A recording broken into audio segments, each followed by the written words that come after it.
네, 지난주 중국 전승절의 북중러 정상이 66년 만에 한자리에 모이면서 한반도 정세를 비롯한 국제 정세 변화에 전 세계적인 이목이 쏠리고 있습니다. 우원식 국회의장과 함께 중국을 다녀온 홍기원 의원 모시고 전승절 후일담 그리고 미국 조지아주에서 있었던 한국인 구금 사태 등 향후 국제 정세를 살펴보겠습니다. 안녕하십니까? 의원님. 안녕하세요. 네, 지난주 전승절 기념식 이후에 좀 모시려고 했는데 일정상 조금 늦어져서 네. 오늘 모시게 됐는데 그 사이에 또 미국 조지아주에서 한국인 구금 사태가 있었습니다. 그래서 현지 시간으로 이제 4일이었죠. 그래서 미국 조지아주에 있는 현대차하고 이제 LG 에너지 솔루션이 같이 이제 배터리 공장을 이제 건설하는 상황이죠. 네. 거기에서 미국의 이민 세관 단속국이 이제 급습해갖고 우리 국민 300명을 이제 체포해서 지금 구금하고 있는 지금 상황인데 뭐 다행히 이제 석방 교섭이 마무리돼서 수요일이나 목요일쯤엔 전세계를 탈 것이다 이런 보도가 나오고 있는데 이 상황을 우선 어떻게 보셨습니까? 사실 그 트럼프 2기 행정부의 예. 최대 국정 과제는 불법 이민자 단속입니다. 네. 그래서 이민 단속 인력도 대폭 증원했고 그 사람들이 매일매일 실적을 채우기 위해서 예. 농장이라든지 또는 법원이라든지 심지어는 학교까지도 이렇게 단속을 나가는데 아마 그런 차원에서 우리 배터리 건설 공장에 들이닥쳤던 것 같고요. 예. 아마 트럼프 대통령은 당연히 사전에는 몰랐을 걸로 그렇게 생각이 됩니다. 예. 네, 그래서 많은 우리 한국인들이 사실 배터리 공장 대규모로 짓기 위해서는 많은 전문 인력이 필요한데 예. 현재 미국의 비자 시스템상 필요한 전문 인력들이 비자를 받기가 굉장히 어렵다 보니까 상무 비자나 또는 여행 비자로 우리 전문 인력들이 가서 글쎄요. 일하다가 그런 불상사를 당한 것 같습니다. 예, 오늘 오후에 이제 국회에서도 이제 산자위하고 이제 의원님께서 계시는 이제 의통위에서도 네. 관련된 이제 현안 질의를 준비하고 계신 걸로 이제 알고 있는데 우선은 뭐 당장의 우리 국민의 이제 안전 그리고 신속한 석방 이런 부분들이 이제 중요할 거고 이후에 이제 뭐 비자 문제라든지 그리고 또 우리가 뭐 역대급으로 많은 좀 투자를 예고하고 있지 않습니까? 3,500억 달러 펀드라든지 기업들이 직접 투자 1,500억 달러, 5천억 달러 투자도 해야 되고 맞습니다. 그 어느 때보다 이제 한미 간에 네. 활발한 교류가 있어야 될 즈음에 이제 이런 일이 발생해서 많은 국민들께서 이제 놀랍고 이제 충격적으로 받아들이고 있는데 향후에 좀 어떤 조치들이 필요하다고 보십니까? 기본적으로 이번에 단기적인 조치는 당연히 이번에 거기에 구금되어 있는 예. 우리 국민들을 빨리 한국으로 모셔오는 건데 예. 지난 주말 사이에 우리 정부와 또 기업과 경제단체가 예. 한꺼번에 열심히 뛰어서 일단은 10일께쯤 우리 전세기를 타고 그것도 자진 출국 형식으로 귀국하는 걸로 이렇게 알고 있고요. 예. 예. 근데 사실 본질적인 문제는 그 미국의 비자 제도 또 이와 관련한 우리의 권한 확보 이게 되지 않으면은 예. 앞으로도 이 문제가 계속 발생할 수밖에 없는데 예. 가장 핵심적인 거는 전문직 비자 쿼터를 우리가 확보하는 겁니다. 예. 이게 2012년도 한미 FTA 체결 때부터 전문직 비자 쿼터를 확보하기 위해서 역대 정부가 다 노력을 해왔는데 예. 그게 아직 실현이 안 됐던 건데요. 예. 다행히도 어제 트럼프 대통령이 이번 사태와 관련해서 발언하신 게 이번 일과 관계없이 한미 관계는 아주 훌륭하다. 예. 그리고 투자 기업에 필요한 전문 인력을 합법적인 비자를 가지고 들어올 수 있도록 조치하겠다 이렇게 얘기를 했지 않습니까? 예, 그래서 아마도 이번 일을 계기로 우리의 오랜 수건이었던 그런 비자 쿼터 문제가 좀 해결이 되지 않을까 이렇게 기대하고 있습니다. 예. 통상 문제라든지 관세 협상이라든지 한미 관계에는 어떤 나쁜 영향을 미치지 않을까요? 어떻게 보십니까? 사실 통상협상이 7월 31일 날 아주 원만하게 타결이 됐고 글쎄요, 예. 또 우리가 3,500억 불 투자하기로 했고 또 미국이 아주 중시하는 조선산업 진흥에 있어서 우리 기업들이 큰 역할을 하기로 했고 또 한미 정상회담도 매우 성공적으로 끝나지 않았습니까? 예. 이런 좋은 분위기 연장선상에서 이 문제도 그야말로 오랜 수건 사업을 해결하는 예. 잘하면은 전화위복의 계기도 될 수 있는 그런 일이라고 생각합니다. 예, 우리로서는 이제 전화위복으로 이제 만들어 나갈 수 있는 네. 그 계기로 좀 잘 삼아야 될 것 같고 일단 뭐 지금 협상이 타결이 됐다고 하니까 이제 이른 시일 내에 네. 우리 국민들이 안전하게 돌아올 수 있기를 기대해 보겠습니다. 의원님께서는 지금 그 일전에 중국 대사관에서 이제 근무한 적도 계시고 지금 재선 의원이시고 위통위에서 활동하고 계시고 예. 또 한중 FTA 협상에도 이제 관여하셔서 예. 어떻게 보면 중국 통이라고 할 수가 있을 것 같은데 이번에 전승절 기념식을 이제 우원식 의장과 같이 다녀오시지 않았습니까? 네. 그래서 현장에서 이렇게 직접 보신 소회가 좀 남다를 것 같은데 좀 이렇게 눈에 띄게 좀 이렇게 눈여겨 보신 대목이 있다면 어떤 거? 예, 중국 전승절은 10년 단위로 예. 일본으로부터의 그런 항일 전쟁에서 승리한 걸 기념하는 행사로 치르는데 예. 10년 단위로 국제적인 행사로 치릅니다. 그래서 2015년에는 우리 박근혜 전 당시 그렇습니다. 대통령이 예. 가셨고 이번에는 우원식 국회의장님이 가신 건데 예. 일단은 우리 국가 서열 의전서열 2위인 위죠. 예. 국회의장이 가신 거에 대해서 중국 측이 굉장히 높이 평가하고 있고요. 또 전승절 자체는 이제 역대급으로 크게 치러졌다. 예. 그 각 국가 정상 26명이 참석했고 예. 국회의장이나 부총리급이 6명 참석했는데 역대 가장 큰 전승절 행사가 됐고요. 예. 또 잘 아시는 대로 푸틴과 김정은 그리고 가운데 시진핑 이렇게 예. 북중러 3인 정상들이 서는 모습이 66년 만에 글쎄요. 이렇게 전 세계에 보여지지 않았습니까? 예. 그래서 상당히 중국 입장에서는 굉장히 큰 의미를 가진 행사였다고 생각하고 예. 또 그 중국과 북한, 중국과 러시아 또 북한과 러시아 간의 관계에도 상당한 영향을 주는 걸로 생각하고 있습니다. 예, 그 관계 관련해서는 좀 이따 좀 더 여쭈기로 하고요. 우리로서는 이제 여러 장면이 좀 눈에 띄었는데 특히 김정은 국무위원장과의 이제 뭐 악수한 우원식 의장이 짧게 이제 인사하지 않았습니까? 예. 악수하고 또 7년 만입니다. 뭐 반갑습니다 하니까 김정은 위원장은 뭐 안녕하십니까 이렇게 짧게 했다고 하고 예. 그런데 이제 전체적인 분위기는 예. 좀 냉랭했다 이런 평가가 많았어요. 그래서 의도된 거라고 보십니까? 왜 냉랭했다고 좀? 예, 사실 저희가 중국으로 출국하기 전에 이제 김정은이 온다는 소식을 듣게 되었고 예. 그렇게 되면 우리가 거기 가서 어떻게 할지 또 북한은 예. 또 김정은이나 또 여타 대표단은 어떻게 반응할지에 대해서 사실 사전에 예.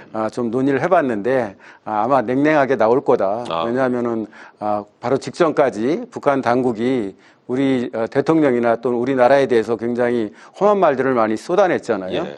그리고 트럼프 대통령이 김정은에 대해서 계속 호의적인 발언을 했음에도 불구하고 아직까지 대화의 물꼬가 트이지 않았고 이런 상황이기 예. 때문에 설사 그 전승절 행사장에서 우리 대표단과 또는 우리 우원식 국회의장과 조우하게 되더라도 아마 냉랭한 태도로 나올 거라고 예상을 했었는데 예, 그런 모습이 그대로 나타난 결과였죠.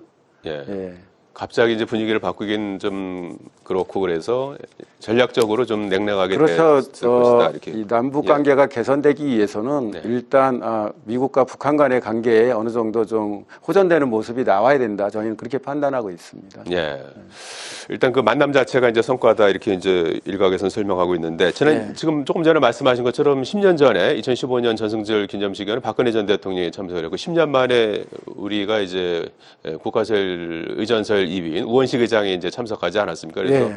한 자리에서 어쨌든 북중러 정상을 이제 만날 수 있는 그런 네. 기회가 됐죠. 그래서 김정은 위원장하고 악수했고 또 중국의 시진핑 주석하고는 네, 또 에이펙 정상회의에 예. 참석해주도록 다시 당부 말씀드렸고 그리고 푸틴과는 좀 더 깊은 얘기가 있었죠. 그렇죠. 예. 예. 130개 우리 기업 관심 갖고 해달라 이런 얘기도 했다 그러고 예. 푸틴은 또 김정은 위원장 만나면 뭐 전할 말이 있느냐 한 거에 그렇습니다. 대해서도, 이제 리셉션장에서 예. 만찬하는 그런 와중에 이제 우원식 의장께서 예.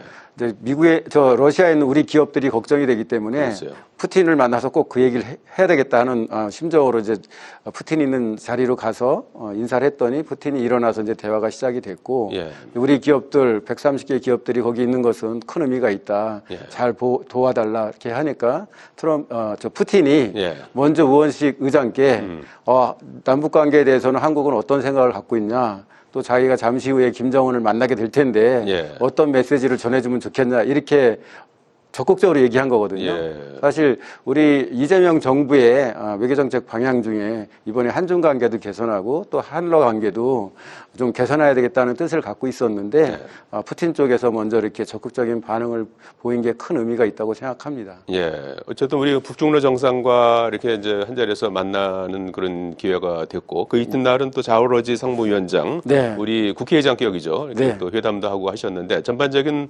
이번 그 방중 성과라든지 의미를 좀 꼽는다면 어떤 예. 설명을 해주시겠습니까? 예. 이번에 우원식 의장님은 시진핑 주석과도 이렇게 접촉하고 예. 또 자올러지 전인대 상무위원장과는 회담을 하고 예. 또 국가 서열 6위인 그 띵쉐샹 예. 국무원 부총리와 대담과 또 만찬을 했는데요. 예.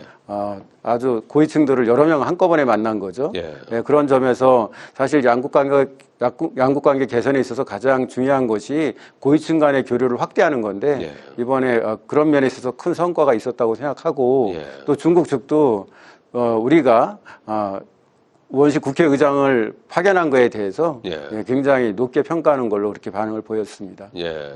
그 중에서 가장 좀 의미가 있었던 부분이라면 이제 한중 관계 네, 한중 관계 개선에도 크게 도움이 됐고 예. 또 북한의 김정은과는 2019년 이후에 이제 6년 만에 우리 쪽에서 이렇게 접촉을 한 거고 예. 또 푸틴과도 또 의미 있는 대화를 나눴고 그래서 이재명 정부에서 중점을 뒀던 북중러 3개국 모두와 좀 관계 개선하는데 좋은 기초가 됐다 이렇게 생각합니다. 예, 이번에 이제 하나의 기초가 돼서 앞으로 좀 더 좀 긍정적인 방향으로 나아갈 수 있는. 예, 그렇습니다. 물론 이제 북한과는 네. 좀 더 많은 과정이 필요하겠구나 그런 예. 느낌을 갖게 됐죠. 지금 그 이번에 북중러 정상이 한 자리에 모인 게 66년 만이라고 하지 않습니까? 맞습니다. 예, 그래서 이제 전 세계적으로 이렇게 많은 이목을 끌기도 했고 이것이 바로 이제 또 신냉전 시대의 어떤 신호탄이 아니냐 하는 그런 또 우려 섞인 그런 분석도 나오고 그랬습니다. 그래서 이번 그 전승절 기념식에 북중러 정상이 한 자리에 모이면서 어떤 또 하나의 변곡점이 되는 것이 아니냐 이런 분석도 있는데 물론 이제 북중러 정상이 회담을 하거나 그런 건 아니었어요. 한 자리에 서서 이제 모습만 보여줬고 북중, 북러 뭐 이렇게 해서 회담은 이제 양자 회담은 이제 했습니다만 네. 예, 어떤 의미가 있다고 좀 보시나요? 일단 3자가 이렇게 클로즈업해서 한 자리에 모인 것은 상당히 좀 의미 있는 일이라고 생각하고요. 다만 이게 소위 한미일과 북중러 이렇게 진영화되는 또는 신냉전이라고 하는 그런 모양새로 우리가 해석할 수 있느냐 그 부분에 있어서는 저는 좀 조심스럽게 평가하는데요. 러시아가 우크라이나를 침공하지 않았습니까? 그리고 그 전쟁이 지금도 진행되고 있고 그것 때문에 중국 입장에서는 러시아와 그리고 또 핵무기를 이렇게 공공연히 주장하고 있는 북한과 한 묶음으로 서로 연합하는 연대하는 모습을 보이는 것에 대해서는 굉장히 조심스러운 태도를 취하고 있습니다. 아마 그런 연장선상에서 이번에 전승절 계기에 3자가 다 왔지만은 북중러 정상회담이 개최되지 않은 거 아니냐 그렇게 생각하고요. 앞으로도 중국 입장에서는 러시아나 또는 북한과 관계 개선을 위해서는 계속 관심 갖고 노력하겠지만은 북중러가 한 세트로 한 진영으로 이렇게 묶이는 그런 모양새는 계속해서 좀 피하지 않을까 그렇게 생각합니다. 예, 약간은 좀 그 세 나라의 어떤 세 정상의 어떤 입장이 좀 다를 수 있다 이제. 네, 그렇습니다. 문제는 이제 우리일 텐데, 우리는 이제 한미 동맹을 이제 기반으로 하고 이제 한미일 협력 관계를 계속해서 이제 올려나가야 되고, 그러면서도 또 북중러하고도 좀 또 잘 지내야 되는 또 그런 입장 아니겠습니까? 네, 그렇습니다. 거기서 어떤 좀 외교 전략이 필요하다고 보시나요? 일단은 가장 중요한 것은 한미 동맹 관계를 공고히 한다.